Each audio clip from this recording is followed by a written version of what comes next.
Hello, so there's a very pretty girl in front of me and ang tawag dito ay Asplenium nidus or also known as bird's nest. So it is part of the Asplenium species and I believe nasa 700 lahat ang species ng Asplenium. And Aspleniums ay isang uri ng mga ferns. Okay, so this girl here must stay indoors and hindi ko siya masyadong dinidiligan. Siguro mga 3 times a week or minsan once a week lang. So medyo okay naman yung kanyang health and hindi ko lang din siya masyado talagang hinahawakan ngayon lang, and I want to say sorry sa aking baby girl dito kasi medyo naikot-ikot ko siya for this video. So yun, so I don't normally touch it, so I just look at it and just fall in love over and over again kasi napakaganda niya and at the same time very pretty nung color nung vase niya. Okay, so ang ginagawa ko lang is I have this humidifier na nabili ko lately and itinatabi ko sa kanya, so hinahayaan ko na ma-mistify din siya, so ma-moist siya yon. So yan ang aking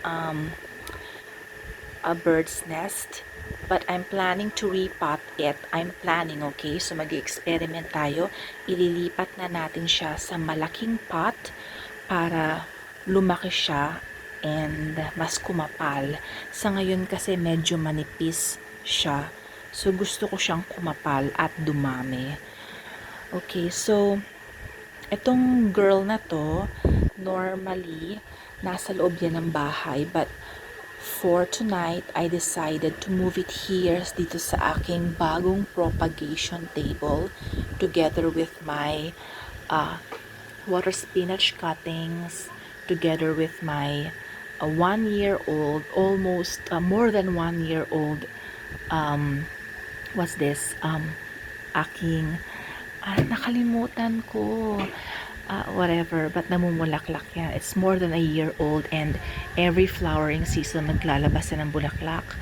Orchids, okay, so nandyan siya.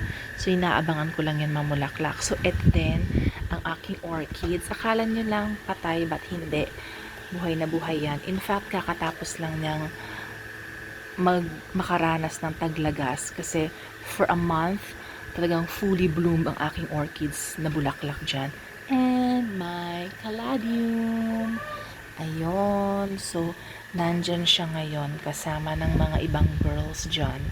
So, try natin kung this spot will work for her kasi gusto ko talaga siyang mag-sprout ng madaming leaves and manganak ng manganak at kumapal. So, hopefully, this spot will work for her. Good night!